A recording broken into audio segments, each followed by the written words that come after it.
All right, let's jump right in. Today, we're tackling a question that, let's be honest, we've all thought about. Can money actually buy happiness? We're going to dig into a perspective that might just make you see the whole thing a little differently. I mean, it's the ultimate question, right? Can money really buy happiness? And, while the classic answer we've all heard seems pretty straightforward, the reality, well, it's a lot more complicated. Yeah, we all know the saying, money can't buy happiness. But what if that's just incomplete? What if we're missing a huge piece of the puzzle? The source material for this explainer thinks we are, and it's time to look past that old cliche. So, okay, let's start with that common wisdom, right? The idea that your bank account and your happiness are on two totally different planets. But you know what? The writer we're looking at today immediately pushes back on that. Hard. And boom, there it is. This quote really challenges that whole idea head on. The author's basically saying, look, it's really easy to downplay the importance of money when you're not staring down a crisis where, frankly, money is the only thing that can help. This really sets the stage for a much more realistic conversation.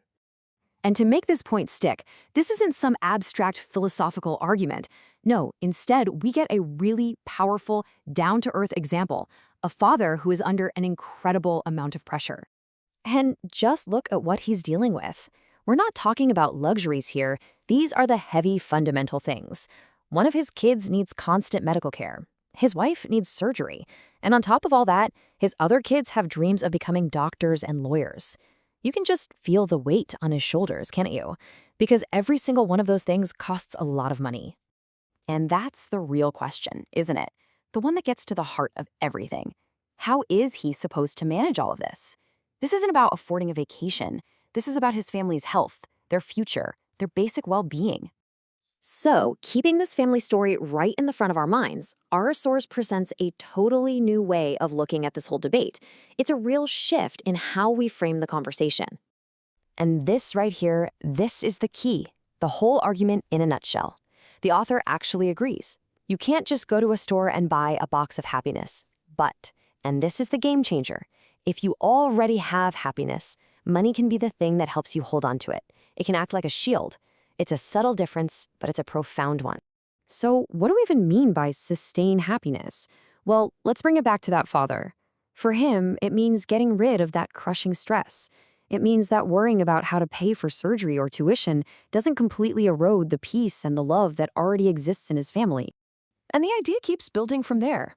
Next up, it tackles that other classic saying, health is more important than wealth. And the point isn't that health isn't vital, of course it is. The point is that our ability to maintain our health, to get good care when we need it, so often comes down to whether we can afford it. And when we look at our case study again, this just clicks, doesn't it? For this family, money isn't some abstract concept. It's tangible. It's the surgery for the mom. It's the ongoing treatment for the child. In this very real situation, money is the tool that preserves and restores their health. So at the end of the day, what we're left with is a much smarter, more nuanced way to think about this question.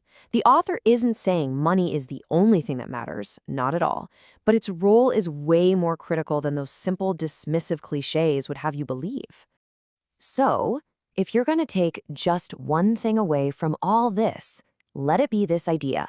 Money is a buffer. It's like a shock absorber for life. It gives you security, it takes away a huge amount of stress, and it lets a family face a crisis without completely falling apart.